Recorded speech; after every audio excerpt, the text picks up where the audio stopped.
Halo semuanya, aku Mutiara Dewi Ayu Antika, mahasiswa S1 Teknik Biomedis Fakultas Sains dan Teknologi Universitas Airlangga. Di sini aku akan menjelaskan tentang biofluida. Saksikan terus ya. Halo semuanya, hari ini di sini aku bakal menjelaskan tentang biofluida. Nah, apa sih biofluida itu? Di sini materi yang akan kita bahas ada 5, yaitu mekanika fluida, hidrodinamika, bunyi jantung, tekanan darah, dan alat pengukur tekanan. Yang pertama, tentang mekanika fluida. Sebelum kita membahas lebih jauh tentang mekanika fluida, perlu kita ketahui bahwa fluida itu merupakan zat yang dapat mengalir, baik berbentuk zat cair maupun gas. Sebagai contohnya, untuk zat cair yaitu ada air, darah, asam H2SO4, air laut, dan sebagainya. Sedangkan untuk gas, contohnya adalah udara, oksigen, nitrogen, CO2, dan sebagainya. Salah satu ciri fluida adalah jarak antara dua molekulnya tidak tetap, bergantung pada waktu. Hal ini disebabkan oleh lemahnya ikatan antara molekul.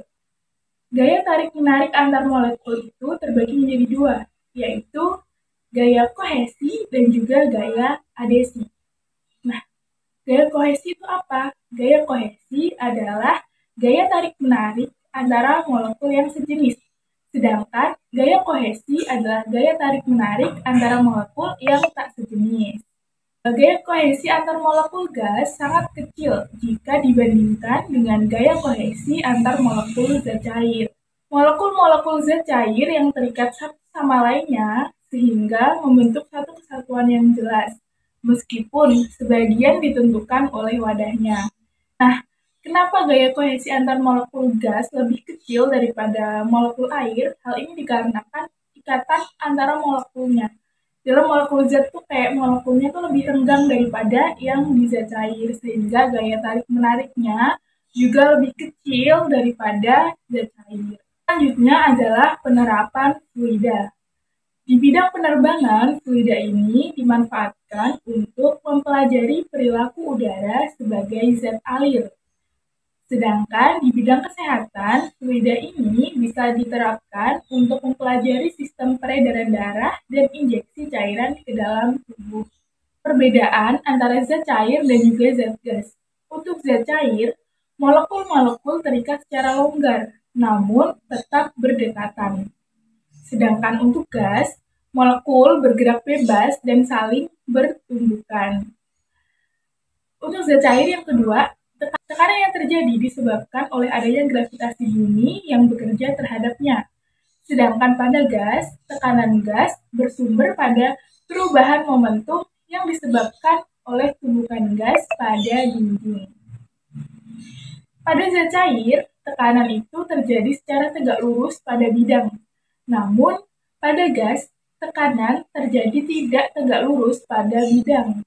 Mekanika fluida terbagi menjadi 2, yaitu hidrodinamika dan juga hidrostatistika. Hidrodinamika ini menganut hukum Bernoulli. Hidrodinamika ini adalah ilmu yang mempelajari tentang fluida yang mengalir. Sedangkan hidrostatistika ini menganut hukum Pascal. Hidrostatistika sendiri adalah ilmu yang mempelajari tentang fluida yang tidak mengalir.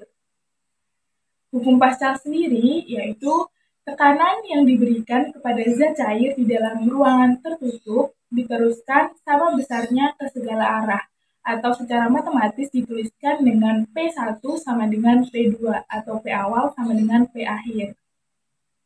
Massa jenis atau kerapatan. Massa jenis merupakan perbandingan antara massa dan volume zat. Secara matematis dituliskan Rho sama dengan M per P, di mana Rho adalah massa jenis dengan satuan menurut SI yaitu kilogram per meter pangkat 3, dan juga M adalah massa dengan satuan kilogram, P adalah volume dengan satuan meter pangkat 3. Zat yang sama dengan wujud berbeda memiliki massa jenis yang sama. Pada zat berbeda akan memiliki massa jenis yang berbeda. Hal ini kenapa? Karena massa jenis itu bergantung pada jenis benda, bukan berdasarkan bentuk dan juga wadah dari benda tersebut. Selanjutnya mengenai tekanan. Tekanan itu diberikan kepada sebuah permukaan oleh sebuah gaya yang bekerja pada suatu benda. Tekanan ini bergantung pada gaya atau F dan luas permukaan atau A gaya tersebut. Secara matematis sendiri, tekanan dituliskan dengan P sama dengan F per A, di mana P adalah tekanan dengan satuan Pascal atau Newton per meter pangkat 2, dan juga F adalah gaya dengan satuan Newton, dan A adalah luas permukaan dengan satuan meter kuadrat. Tekanan yang terdapat di dalam tubuh itu antara lain yaitu pada sistem peredaran darah manusia, tekanan pada kandung kemih, tekanan cerebrospinal, tekanan pada mata, dan tekanan pada kerangka. Yang selanjutnya adalah debit. Debit adalah volume zat cair yang mengalir melalui penampang setiap detiknya. Secara matematis, debit dituliskan dengan Hi sama dengan A dikali V, di mana Hi adalah debit dengan satuan meter kuadrat per sekon, dan A adalah luas penampang dengan satuan meter kuadrat, sedangkan V adalah kelajuan dengan satuan meter per sekon. Kelajuan atau banyaknya zat cair per satuan detik atau hasilnya perkalian antara luas penampang dengan laju aliran juga merupakan salah satu definisi dari debit. Persamaan kontinuitas atau aliran laminar. Persamaannya yaitu debit yang masuk sama dengan debit yang keluar. Secara matematis dituliskan dengan A1 dikali V1 sama dengan A2 dikali V2. Selanjutnya adalah asas Pascal. Asas Pascal menyatakan bahwa tekanan di semua titik di dalam cairan statis adalah sama. Artinya, jika satu bagian dari zat cair itu mendapatkan tekanan tertentu, maka tekanan itu akan diteruskan ke semua titik atau bagian dari cairan tersebut secara keseluruhan. Secara matematis dituliskan dengan P1 sama dengan P2, di mana F1 per A1 sama dengan F2 per A2, sehingga untuk mengetahui F2 ataupun F1 bisa dengan cara F2 sama dengan A2 per A1 dikali F1.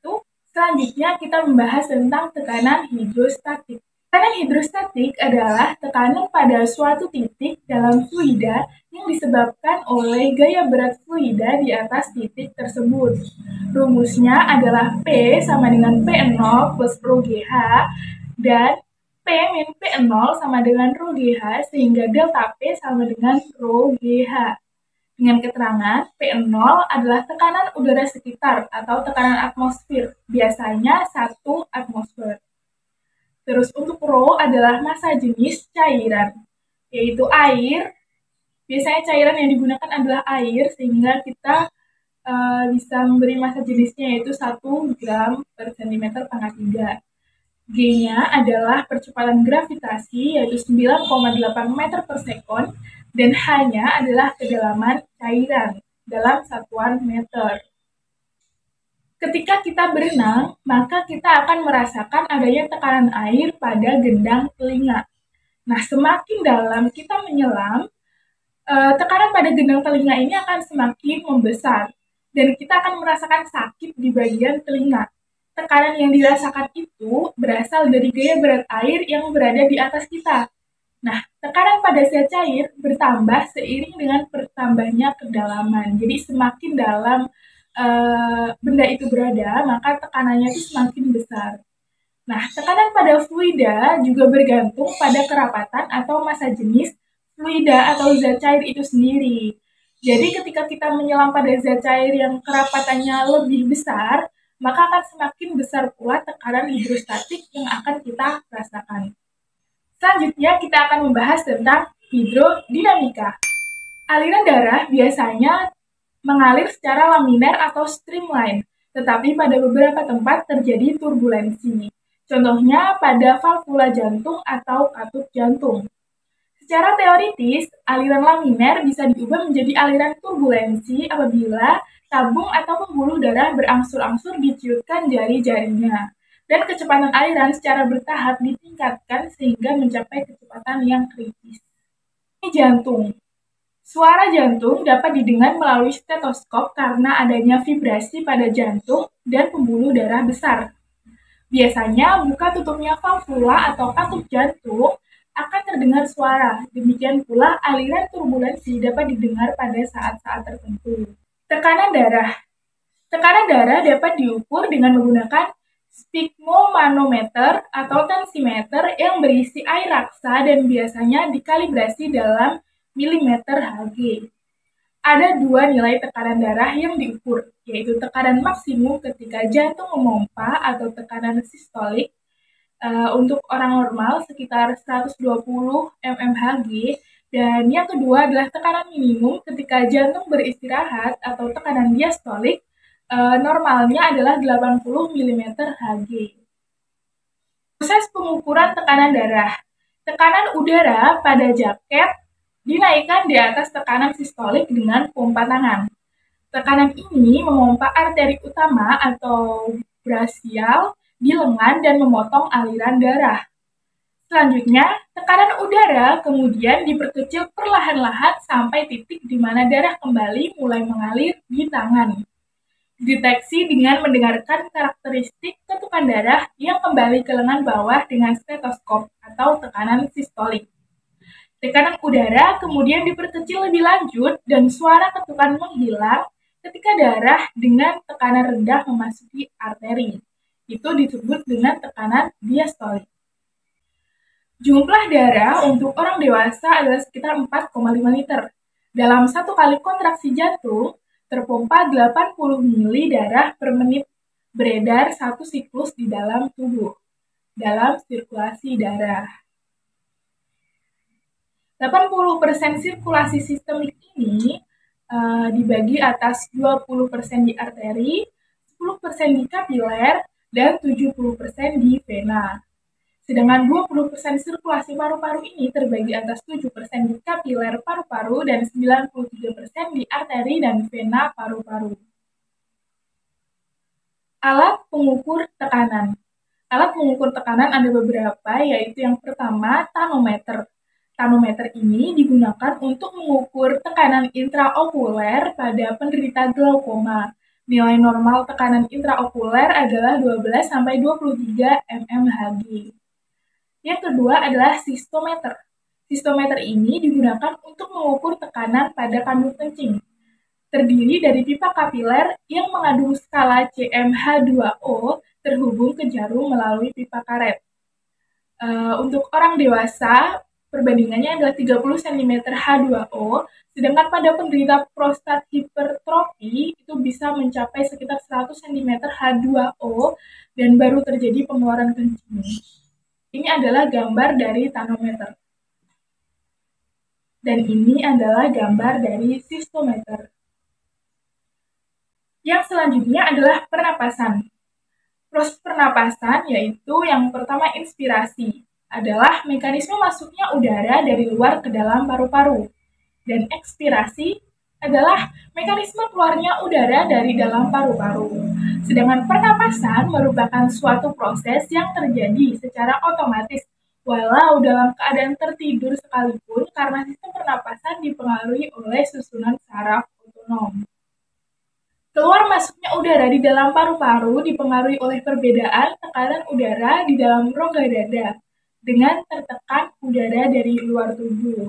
Pada saat inspirasi, volume paru-paru itu meningkat, sedangkan pada saat ekspirasi, jumlah volume udara paru-paru mengalami penurunan. Komponen udara yang dihirup pada saat inspirasi adalah 80% N2, 19% O2, dan 0,04% CO2. Sedangkan komponen udara dalam ekspirasi adalah 80% N2, 16% O2, dan 4% CO2. Keluar masuknya pernapasan ini melibatkan rongga dada dan perut, sehingga keluar masuknya udara ini dapat dibedakan menjadi pernapasan dada dan juga pernapasan perut. Nah, pernapasan dada sendiri, inspirasi pernapasannya itu terjadi saat otot antar rusuk atau rongga dada itu membesar. Akibatnya tekanan udara di dalam rongga dada lebih kecil daripada tekanan udara di luar. sehingga udara dari luar itu dapat masuk ke dalam paru-paru.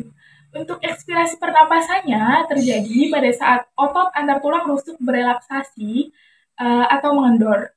Nah, tulang rusuk ini akan turun dan rongga dada mengecil, sehingga akibatnya tekanan udara di dalam rongga dada itu lebih besar daripada tekanan dalam udara, sehingga udara dapat keluar dari paru-paru.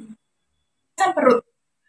Inspirasi pernapasannya ini terjadi saat otot rongga diafragma berkontraksi, sehingga diafragma itu menjadi mendatar. Akibatnya rongga dada membesar dan tekanan udara lebih kecil, sehingga udara dapat masuk ke dalam paru-paru.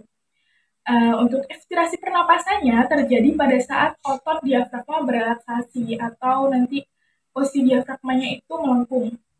Ekspirasi pernapasan terjadi pada saat otot diafragmanya berelaksasi. Akibatnya rongga dada mengecil dan tekanan udara menjadi lebih besar sehingga udara bisa keluar dari paru-paru. Sekian penjelasan tentang biofluida pada hari ini. Terima kasih. Apabila ada kurang lebihnya, saya mohon maaf. Dan apabila ada pertanyaan dan juga hal-hal yang dapat kita diskusikan, bisa kalian tulis di dalam kolom komentar. Terima kasih dan sampai jumpa.